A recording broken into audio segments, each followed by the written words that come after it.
मैं मुर्तज़ा सोलंगी हूँ और स्ट्रेथिया में आपने मुख्तलिफ़ मज़ामीन पढ़ते होंगे मुख्तलिफ़ लोगों के मुख्तलिफ़ मुल्कों से।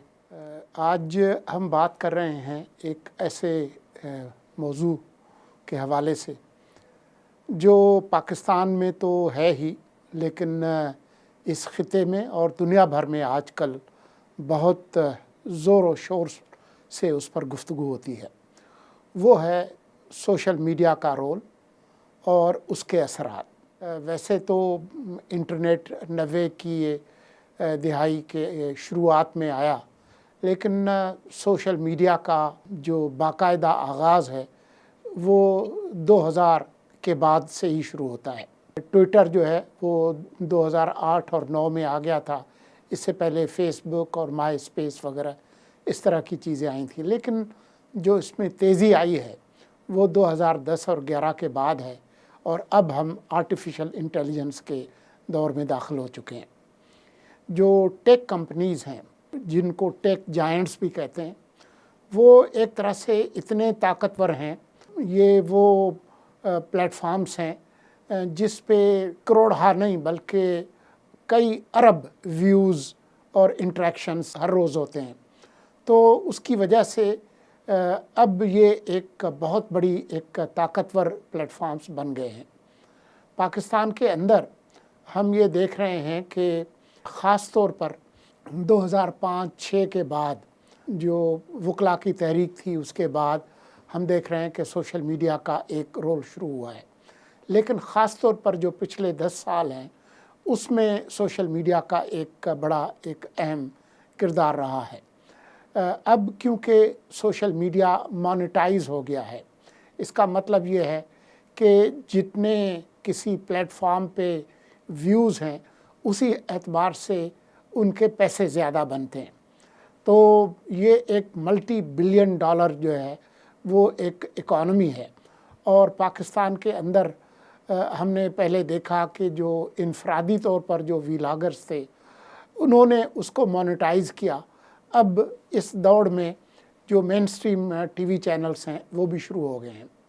इसके अंदर एक जो मज़ेदार जो कल्चर है उसको क्लिक एंड बेट कल्चर कहते हैं, और इसके जो लिखने वाले हैं उनको थंबनेल राइटर्स कहते हैं। ये जो थंबनेल्स हैं वो किसी भी वीडियो के खुलने से पहले जो उसके ऊपर तहरीर लिखी होती है उसे कहते हैं। अब हम ये देख रहे हैं कि ये थंबनेल्स इस तरह के होते हैं जिनका हकीकत से कोई ताल्लुक़ नहीं होता, जो ज़्यादातर गुमराहकुन होते हैं, जो ज़्यादातर झूठ पर मबनी होते हैं, जो ज़्यादातर चौंका देने वाले होते हैं। उसकी पूरी जो ताकत है वो शॉक वैल्यू की है। लेकिन अब क्योंकि हम आर्टिफिशियल इंटेलिजेंस के दौर में भी दाखिल हो गए हैं, तो उसके नतीजे में अब आप जो तस्वीर हैं और वीडियो हैं उनको तब्दील कर सकते हैं, उनको डॉक्टर कर सकते हैं। I am not Morgan Freeman, and what you see is not real. Well, at least in contemporary terms it is not. What if I were to tell you that I am not even a human being?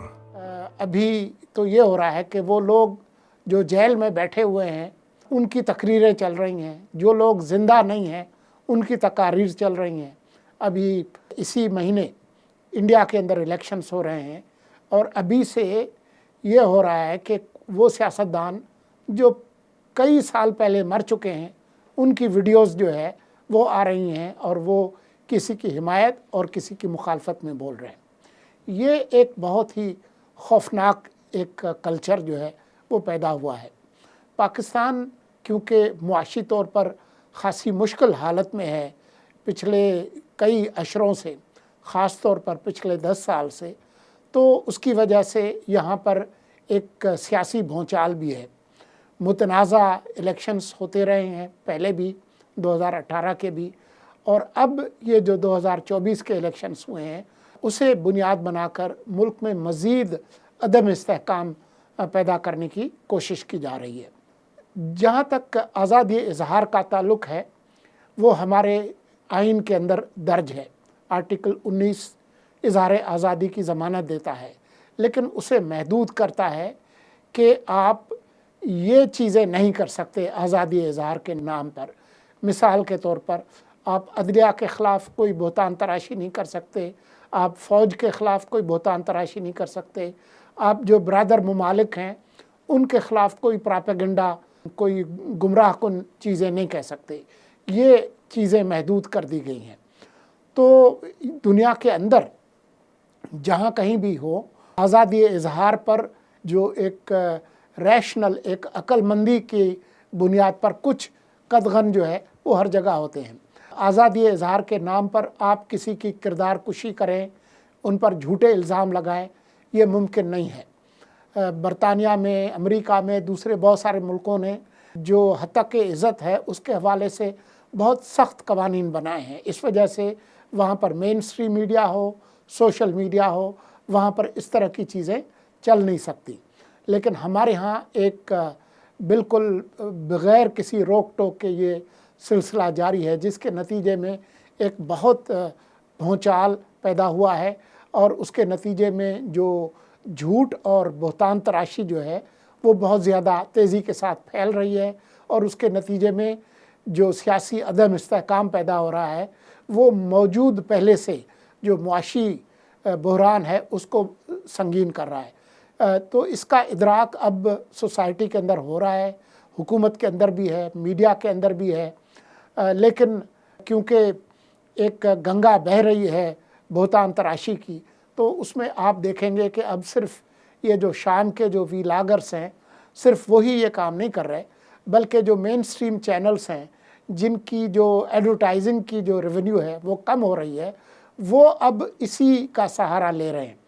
وہ بھی اپنے جو مین جو programmes ہیں اس کے اندر سنسنی خیزی پھیلانے کی کوشش کر رہے ہیں، جو ہیڈ لائنز ہیں وہ اکثر گمراہ کن ہوتی ہیں، اور اب مین سٹریم ٹی وی چینلز جو ہیں ان کے جو تھم نیلز ہیں ان میں اور جو شام کے جو ویلاگرس ہیں ان میں کوئی فرق جو ہے وہ باقی نہیں رہا۔ یہ ایک بہت ہی خطرناک قسم کی صورتحال ہے، اور اس کا ادراک جو ہے وہ معاشرے کے اندر ہونا چاہیے، دنیا بھر کے اندر ہو رہا ہے۔ آج برطانیہ اور امریکہ ابھی پچھلے ہی ہفتے انہوں نے ایک MOU میمورنڈم آف انڈرسٹینڈنگ یا مفاہمت کی یادداشت پر دستخط کیے ہیں، جس میں آرٹیفیشل انٹیلیجنس کے جو منفی اثرات ہیں ان سے نمٹنے کے لیے مشترکہ لائحہ عمل بنانے پر اتفاق ہوا ہے۔ دنیا کے بہت سارے ملکوں کے اندر یہ ہو رہا ہے۔ الیکشنز کے اندر آرٹیفیشل انٹیلیجنس اور سوشل میڈیا کا منفی استعمال اب ایک معمول بنتا جا رہا ہے۔ تمام معاشروں نے اس حوالے سے ایک منصوبہ بندی کی ہے۔ اب وقت آ گیا ہے کہ پاکستان میں بھی اس کے حوالے سے قانون سازی کی جائے، خاص طور پر جو جھوٹ پھیلانے کی جو سرگرمی ہے، حتیٰ کہ عزت جو ہے، اس حوالے سے سخت قوانین اور خصوصی عدالتوں کی ضرورت ہے۔ خصوصی عدالتوں کی اس لیے کہ عام جج حضرات کو شاید اس کے بارے میں علم نہ ہو، تو اس کے لیے ایسے جج حضرات کا ہونا ضروری ہے جو کہ اس بیسٹ کو، اس جانور کو سمجھنے کی صلاحیت رکھتے ہوں، اور وہ ماہرین کی جو سہولیات ہیں اور خدمات ہیں وہ حاصل کر سکیں، اور ایک محدود وقت کے اندر فیصلہ کریں، تاکہ یہ نہ ہو کہ کوئی آدمی جھوٹ بولے اور اگر آپ اس کے خلاف کوئی کیس کریں تو وہ 25 سال چلے، تب تک وہ پورا وہ نسل جو ہے وہی ختم ہو جائے۔ تو یہ وہ تمام چیزیں ہیں جس کے لیے میں ضروری سمجھا کہ آج اس پر گفتگو کی جائے۔ بہت شکریہ۔